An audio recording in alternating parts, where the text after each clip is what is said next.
Now, before I get my first guest on, which is Brandi, I just want to read you an extract from the book that we'll be talking about, and it's called My Turn. I have run a video on it before. It's a very, very well-written book, and it is, as I've said before, it's a snapshot of South Africa right now, so it's really cool.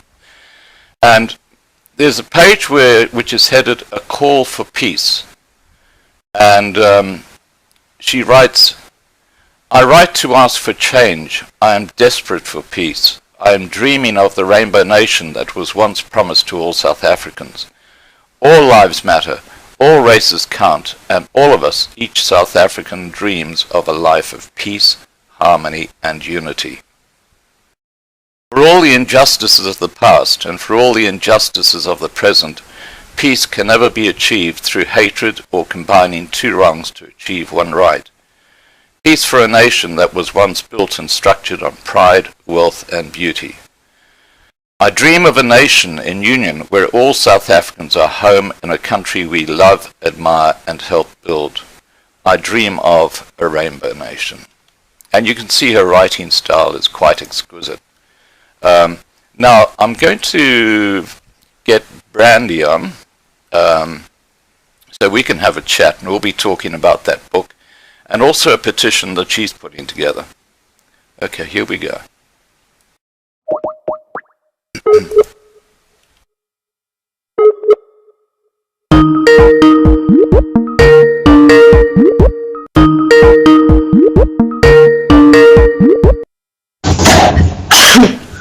Hi, Brandi.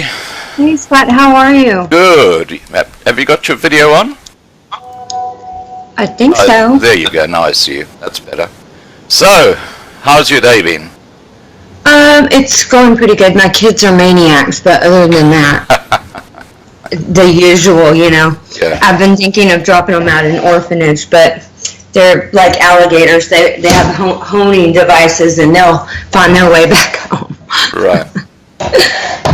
Now, Brandi, I should just say that you're doing a sterling job, and you've really come in and put your support behind the minority groups. I'm being very specific about what I say here. And what I'd like to get is a bit of your life and background so that people know who you are and a bit of your history. Okay. I can't see you, Scott. Am I supposed to? No. The problem is that I've got my cam attached to the actual program that... oh, okay. So we can see you perfectly, though. Okay, great. How do I look? Do I look okay? You look great. Okay. Okay, let's move forward. I'm sorry. Okay, what was ask me again the question, specifically what you wanted to know. A little bit about your background and history. Oh,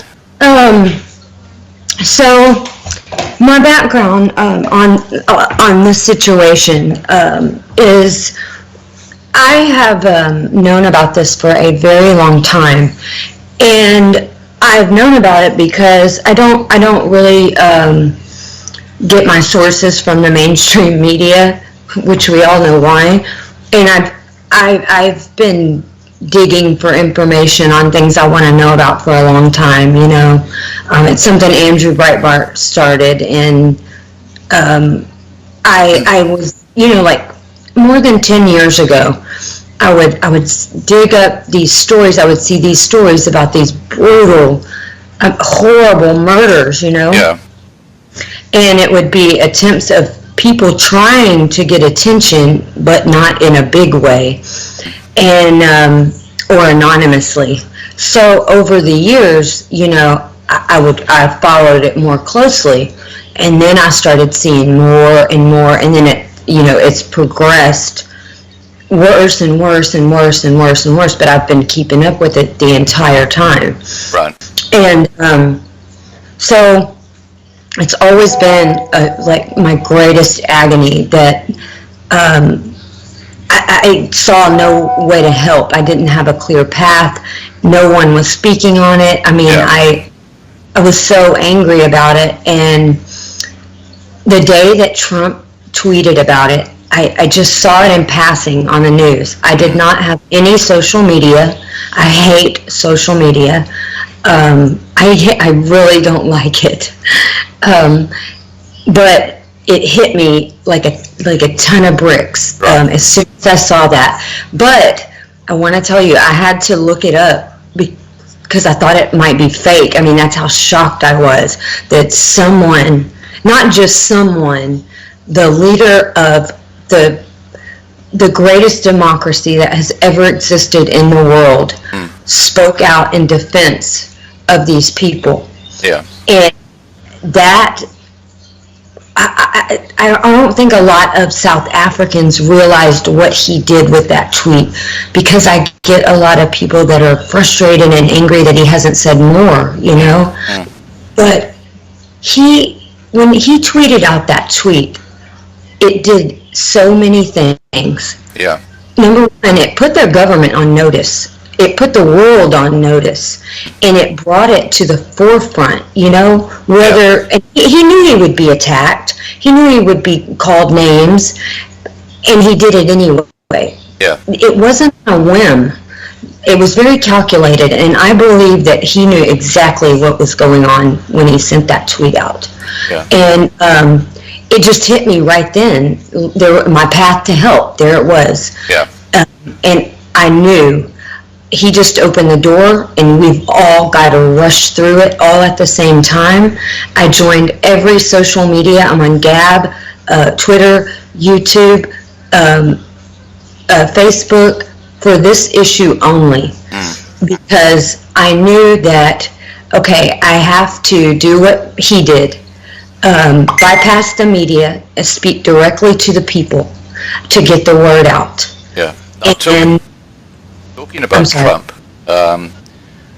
what do you, tell us a bit about your petition that you're putting together, you know, for the White House. Actually, it was, I didn't create the petition. I just had a big hand in getting the signatures. Right. And so someone created the White House petition, South African. Yeah. And they had tried once before and failed, because you have 30 days to get 100,000 signatures for the White House to even look at it. And as we were sharing the petition, I saw a comment underneath it in the comment section on Twitter. And it was a South African man, and he said, "We'll never get the signatures. Don't waste your time. We've tried once before and failed because no one cares." Right. And seeing that comment, it lit a fire under me. I joined Gab. I gained 4,000 followers in 2 days on Gab, which is a free speech network full of conservatives that already, they don't need convincing, right? And on Twitter, you know, I have almost close to 10,000 followers. And I literally, I don't think I slept for 3 days, only a couple of hours. And I reached out to, because I have a lot of patriots that follow me, and I follow them. And I reached out to complete strangers that had huge followings and begged. Yeah. That's it.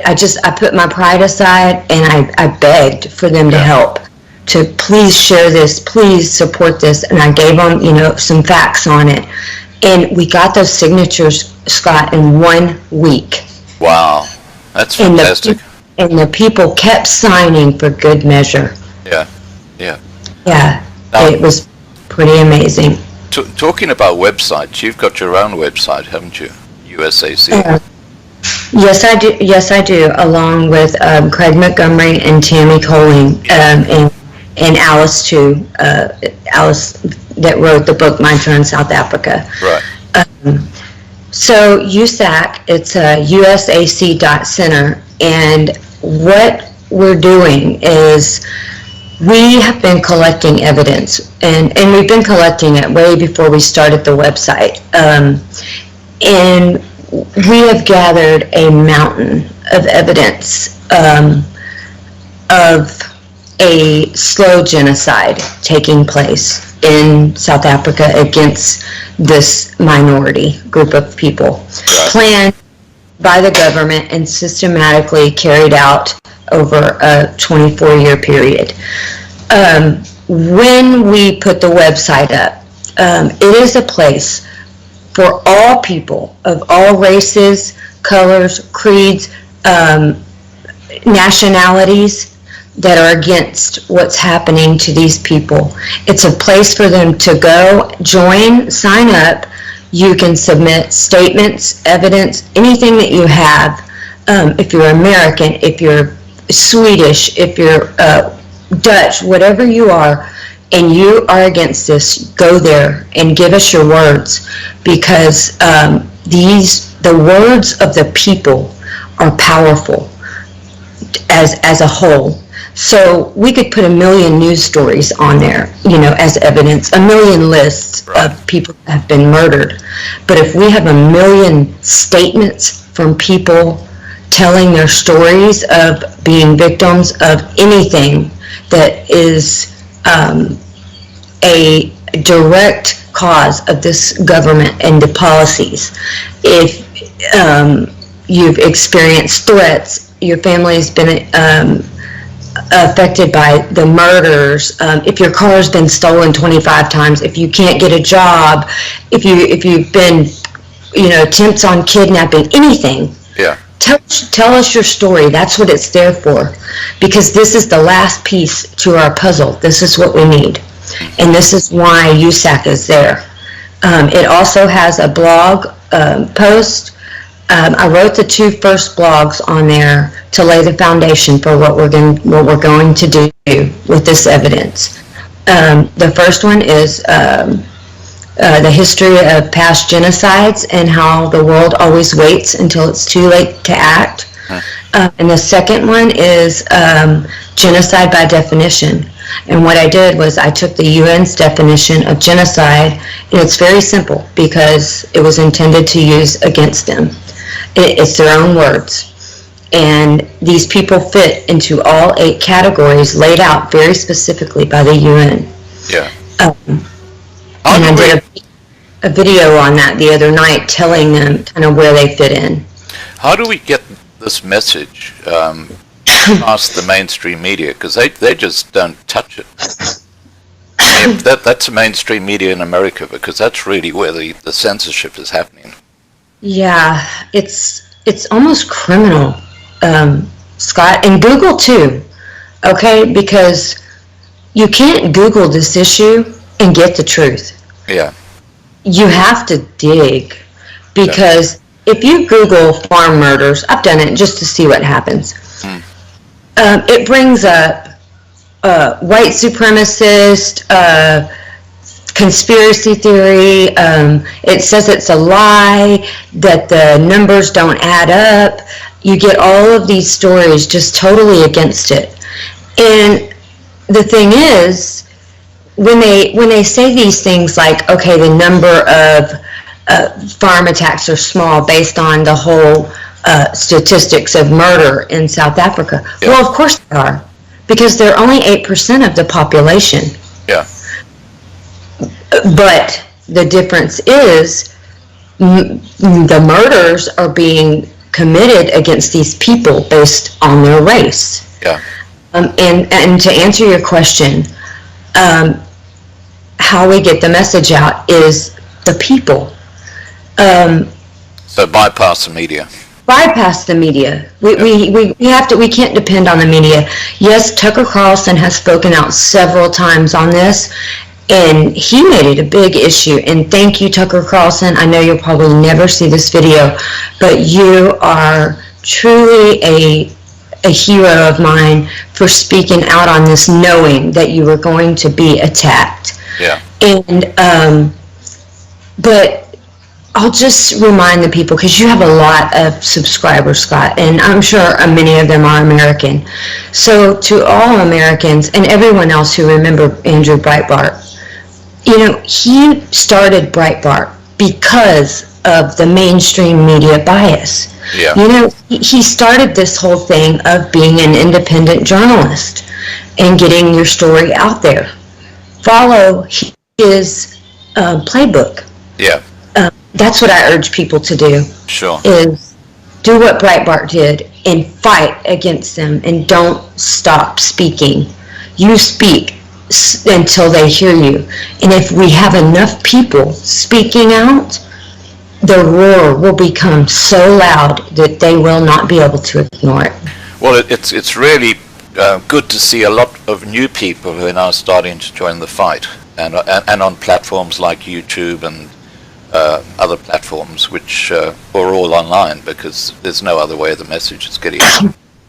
No, and I would like to tell you that for people that don't have Twitter, you should get one if this is an issue for you, because I see the tide turning every day. On Twitter. I see American patriots like myself. They'll see a post, and one of my posts, I tweeted something a couple of days ago. I had spoken to a South African war, and he was a veteran who fought in Iraq side by side with our soldiers, our American soldiers. These people fought and died with our soldiers. Yeah. And they have American flags hanging in their homes, signed by all of the soldiers they fought with, Yeah. And this particularly hurts me, because in America, our motto is no man left behind when it comes to military. Yeah. And for all Iraq veterans out there, these were your men. You fought together, and they should not be left behind either.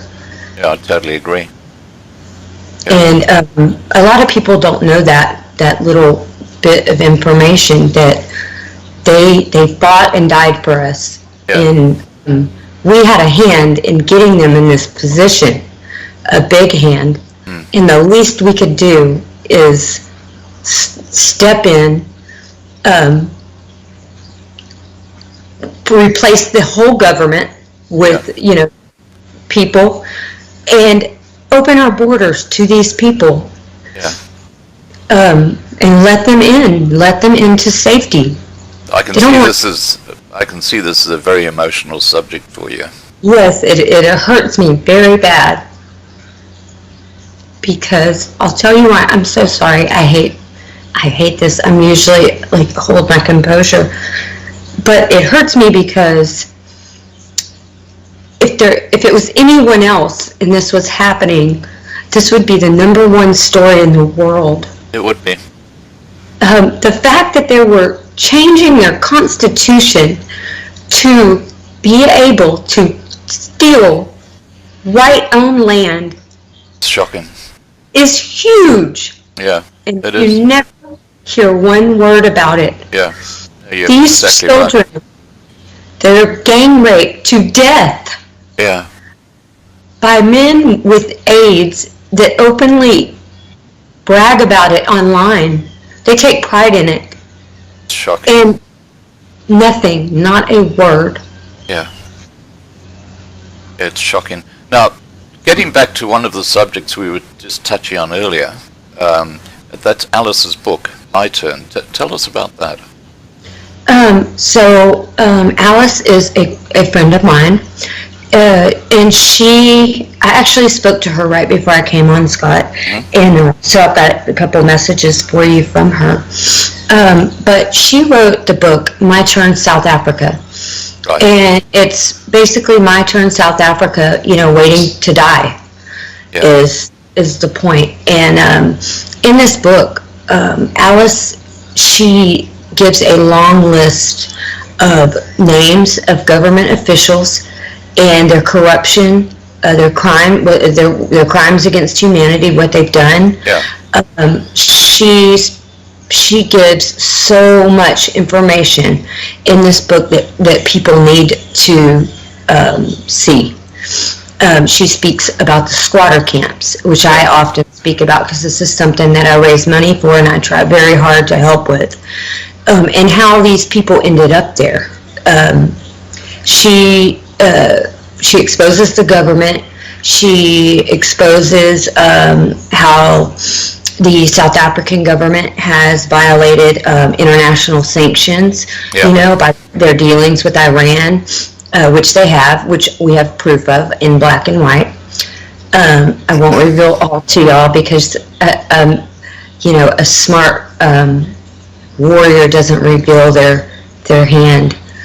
But we've got cold, hard facts in black and white of everything that we make a claim about. We have proof of. So she talks about a lot of these factual things in this book. And I would like people to know that all of the proceeds from this book, a small amount is going to Alice. That's 10%. And she really needs it, or she wouldn't even have done that. And she asked me when she did that, do you think I'm selfish? And no, I mean, they're over here, and they're struggling. They need that. But she signed over the other 90%. This other 90% will go to help the Afrikaner community where there is a need. So if we can achieve what we hope to achieve, which is for them to be able to come here to America. And I've allied with other groups that have reached out to me that are making a way and have human rights attorneys that want to help and are doing many other great things to help South Africans. But the money will go to help where there's a need.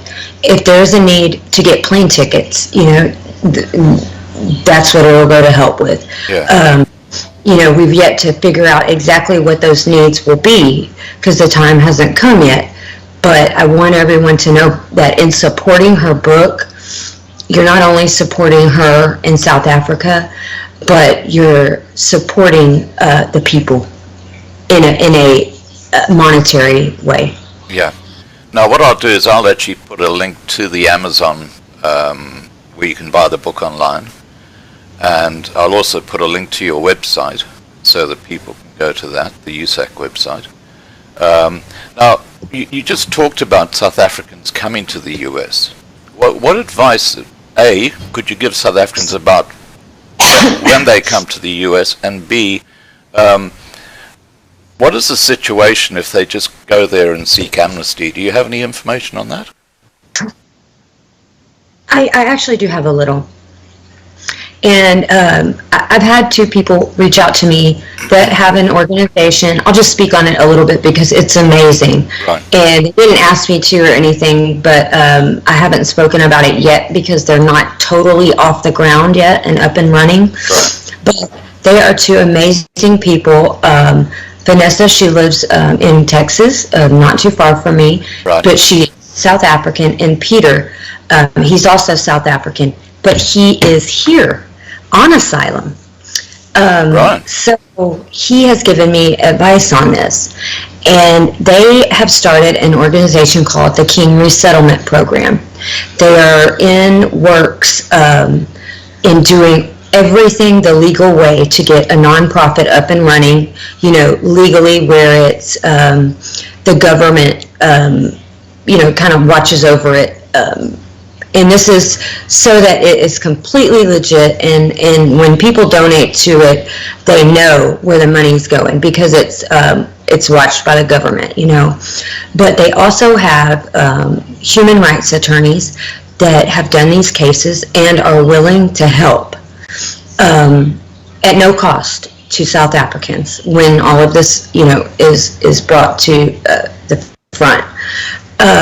They have investors willing to invest so that when people come, they can have homes, jobs, just to give them a helping hand to get on their feet.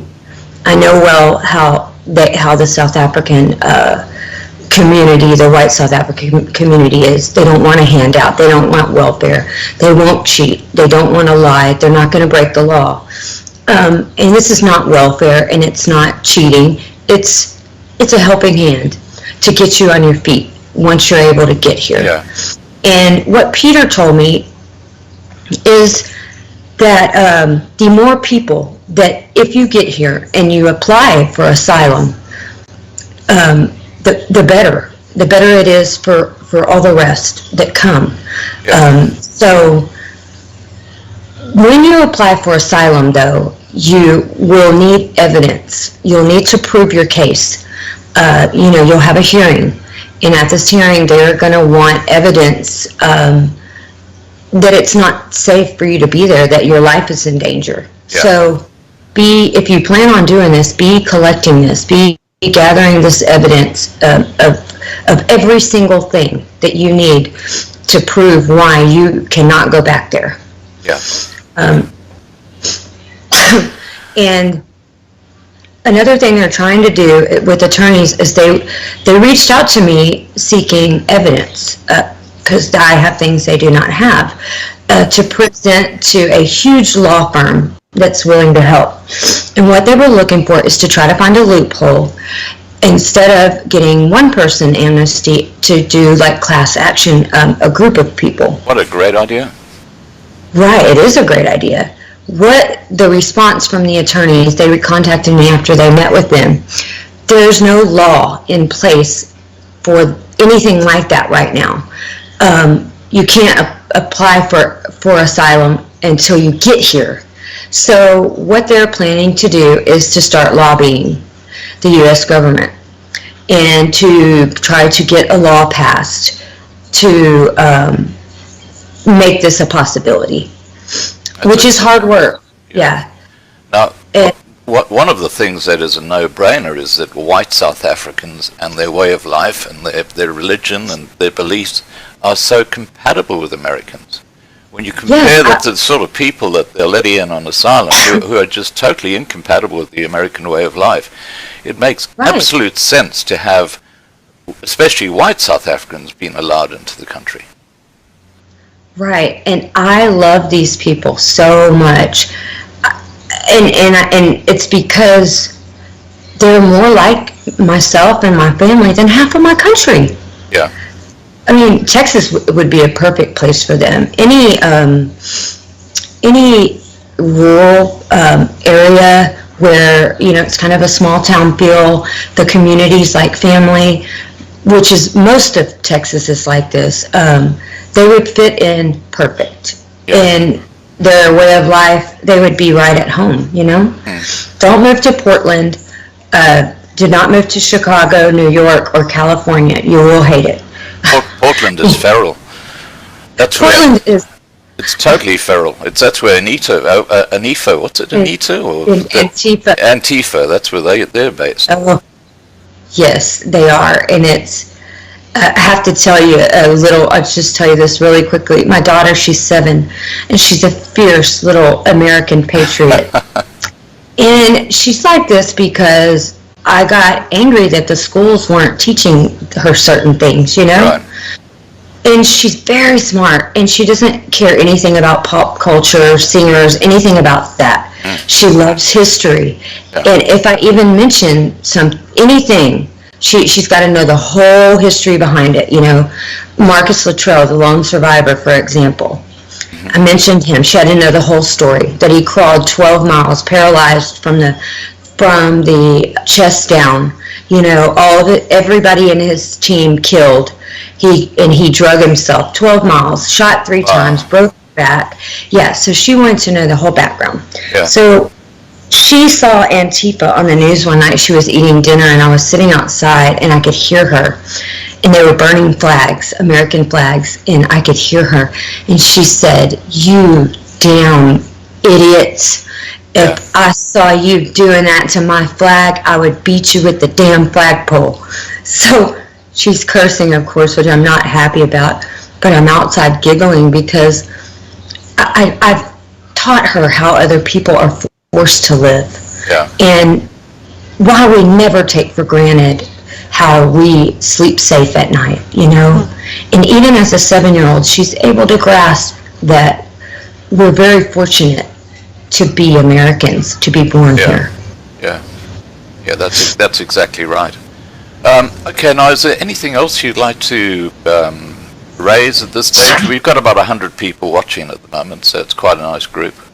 Yeah, hey everybody. Thank you so much for watching. I really appreciate you guys coming in to hear this. I would like to share with you, Scott, and everyone watching, a message from Alice. I spoke to her about 2 minutes before I came on. And Scott, very soon, she is willing to come on. She actually would love to. Right. I'd love to have her on. Yeah, she said very soon she'll be able to, and you'll probably be the first that she reaches out to, because you've supported her so much in the book and all of us. She's not speaking out on video right now for safety reasons, and I can't reveal everything to you guys, but very soon, hopefully, within the next month, she will be in a position where she will be able to do this. But she is very grateful for every single person that has helped to push her book. She's very humbled, and she's, just for me, guys, she is one of the most just kindest, genuinely just good-hearted people that I have ever met in my life. And you could never support a more deserving person. Yeah. And you'll see, you'll meet her yourself, but I have a great love for her and her husband. Well, it's good that her book's trending. That's great. Great news. Yeah, it's awesome. And thanks, I'm sure you had a great hand in this, Scott, and I would like to thank you, and Alice wanted me to thank you for her as well. She cried when she saw your video supporting the book. I had forgot to mention to her that I had talked to you, that you had reached out, or I had reached out to you, and you had asked how you could help. So it was a shock when she saw it, and so she cried, and she appreciates your support so much. I just got a Skype message from one of my Skype contacts from Mark Duplessis, and he said, "God bless God. Please send God's blessing to Brandi, please." That's a nice. Hi, Mark. Yes, Mark is a great guy, and he's a huge supporter. I actually know him, so thank you, Mark, so much. I appreciate you. I would like to say one more thing on an issue of, I told you that I raise money to help support the white community that are in squatter camps. Right. And as you know, because you get it attacked too as well, because it's so controversial, I guess. It's really not that controversial to support people that are being, all these things that are being brought upon them by their own government, but whatever. But I started raising money. I created a GoFundMe for Farmers Aid South Africa, and it's a small organization, but it's the only organization that I have actually started something to raise money for, because I can't help everybody, unfortunately, and then there are those people out there that try to take advantage, right?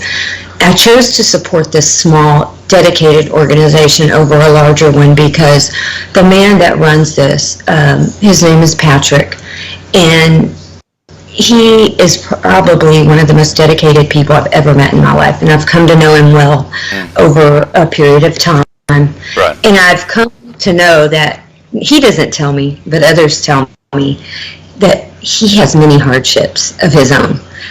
His vehicle was destroyed completely while delivering to these squatter camps, delivering food parcels.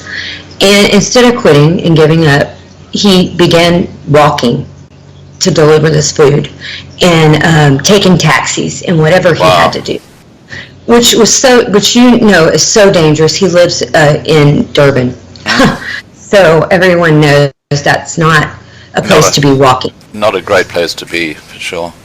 So the women, I think there are 2 women that help him. They ended up having to stop going out because it became too dangerous for him.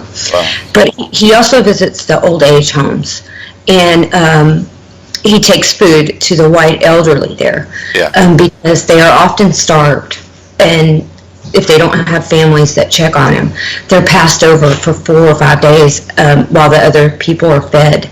I have pictures where they're so emaciated, and he goes in there and he provides for them. And he has turned down a lot of money offered to provide for the African squatter camps, and he turned it down because they get government aid and government assistance. Yeah. And these other people do not. They get no aid. Even the water trucks don't stop for these white squatter camps.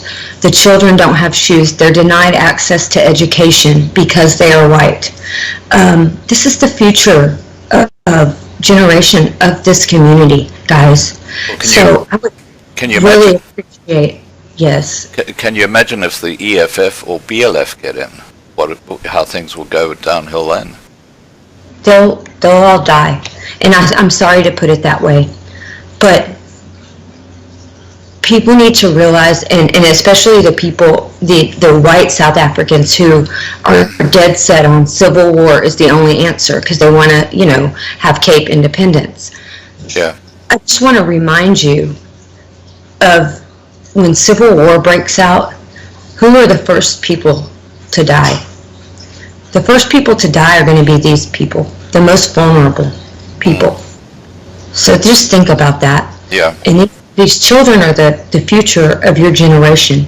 How are they to carry on your legacy if they do not own shoes? If they do not have blankets? Yeah. Or educations? Yeah, it's So awful. I ask everybody that even is watching or cares or sees this to help in this, even if you don't support the GoFundMe that I started for Farmers Aid, look into it and find someone that you want to support because these people desperately need it. There are some groups I think in Pretoria where you can actually send them money and they deal directly with the squatters, the white squatters. Right, there are a lot because South Africa's a big country, so the one I support can't go everywhere. But the good news, a car was donated. That's originally why I started the GoFundMe, to try to raise money to get him a vehicle. That's a good idea. Just by doing good things happen. Yeah. So they had a vehicle donated, and I was able to raise at least enough money to provide food for them for like 3 weeks, And I'm hoping to raise more to provide the children with a Christmas, because every child should have a good Christmas. Sorry, I'm just hiding someone on the channel, the side chat, who's causing trouble. I get those all the time. Yeah, we got a couple of them, but he's hidden now. Goodbye, Afri Bear. Goodbye. I won't say what on your channel what I would say on mine. I want to say something really bad, but I won't. Yeah. But Brandi, thank you so much for coming on. It's been really interesting chatting to you, and I know I speak on behalf of all my subscribers that they're absolutely thrilled that you are doing what you're doing and you're helping, and it's great to have you on board for this cause. And look, what we need to really have a look at is this amnesty situation. yes, If you could get more information about that to me, I'd love to look at that, because there are a lot of people who want to go, who want to leave, but they can't because they're too old. They might have health issues, or they might not have the skills, so they're kind of stuck, and that's a problem. right. But so my advice on this, I will get you more information, because this is something that I wanted to speak about, which we did, that countries in not only America, but we need to push for them to open their borders to these people. Yeah. And amnesty is just one of the paths. But I would like to tell you guys that amnesty there's no age limit on amnesty. Yeah. If you are able to get here, immediately apply for amnesty. You have to do it within the first year. I think you won't get it. I think one of the criteria is you actually have to have a visa when you arrive in the country, so you don't just grab a plane and arrive. I think But you've it got to can be have a a valid visa. It can be a visitor visa. Yeah, that's exactly right. Just a visitor Yeah. visa. But I think you need that, because if you don't have it, they can put you on a plane back because you don't have a visa. So They can. because I know it.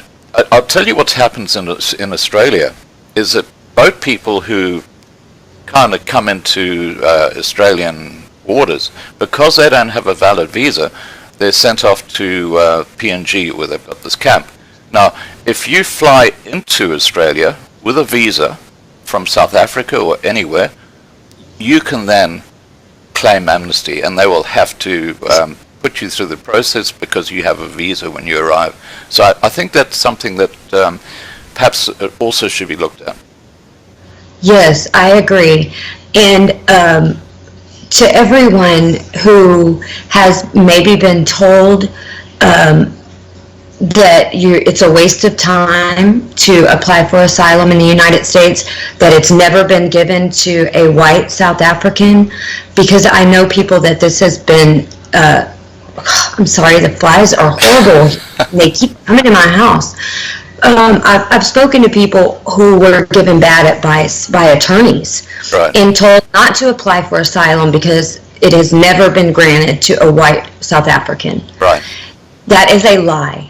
Okay, I personally know a white South African here on amnesty. Okay, yeah, under Obama maybe it was different, but we haven't. There's a new sheriff in town, Yeah. and for every person that can get in any type of visa and get here, to apply for amnesty until we can get all this figured out where we can make it easier for you. Do not be discouraged from doing this. Do it right away. Yeah. The more people that file claims for amnesty, the better case it makes for everyone that comes behind them. Right. And that is all the information I have on it now, but I promise you there are people working to on real solutions to help you guys be able to get over here and get on your feet. They're not off the ground and running yet, but they're working very, very hard to do this. Okay, cool. Brandi, thank you so much for coming on my live stream. It's been really interesting talking to you, and I'm sure we'll do this again early in the new year when the amnesty thing comes up. Yeah. Thank you so much for having me, Scott. I love your channel. I've watched your I've watched your videos and been subscribed to you way before I ever talked to you. Yeah. And so I was like, and I saw your first video. I was like, wow, I really love this guy, because you kind of just told it how it was, which Yeah, I respect. I don't mince Right. words. I've actually got 2 strikes on my YouTube channel. One is a copyright situation, and the other one, which is about to expire. In fact, it expires next week, which is a human rights associated thing, and it's because I had a video with that comment "kill the Boer" on it. And, someone complained about that. And they singled me out. I don't know why. I made a great video that I put together, a compilation of what it was the open online threats, okay, and to white South Africans and the threats against the children. And what I did is, in with these threats, I mixed in examples of the murders, of the story, of before and after pictures of people that have suffered because of this, and with the government quotes in there from government officials. And it was taken down for hate speech. Oh wow, that's And shocking. of course I killed it, and I said, for revealing hate speech, this is not my hate speech. Yeah. What it was is my channel is being trolled, and I regularly go through my subscribers and block the people I know that are only there to try to do these things. And but the video is a great video, and now it's completely, I lost the appeal, so it can't be seen. But that's okay, because we have bigger plans, and all of that stuff is about to be seen. Yeah. And for every one of you who are complicit in this, and who are insulting people by saying that they're lying, who are slapping, spitting in the face of families that children have been tortured and murdered, and laughing about these murders on the news. There's going to come a time and you're going to have to eat your words. Yeah, absolutely. And I personally will be having a beer while you do it, celebrating. I just want to say that there are a lot of people in the side chat here saying thank you so much for coming on and chatting. They really appreciate that. So you might just want to wave to them quickly before I move on. Yeah, it's my pleasure, guys. I can't really see myself. I have like a tiny thing, so I don't know if my light is okay, if I look like a troll or what. You look great. You look. But guys, if you want to follow me on anywhere. I'll put some links down below. Yeah, on Twitter, I'm down to using my daughter's name. I won't say any more. You guys can guess why. It's at Tucker, TUCKERTX, 1776. That's on Twitter. And then on Facebook, it's Brandi, BRANDI, ETOILE. That's actually my town, but that's how you find me on Facebook. And then on YouTube, it's Conservative Texas Woman, which most of you guys probably already know. All right. Thank you very much, Brandi. Thank you too, Scott. And everyone, please go to the USAC Center and help you. Yeah, I'll put that link down below as well. Okay, thank you so much for having me. We all appreciate you so very much, Scott. Thank you. Okay. And thank you guys for all the support.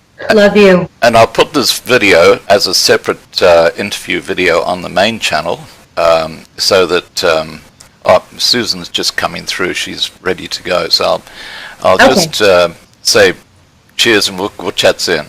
Okay then. Okay, Scott. Thank you. Thank you guys. Bye-bye. Bye.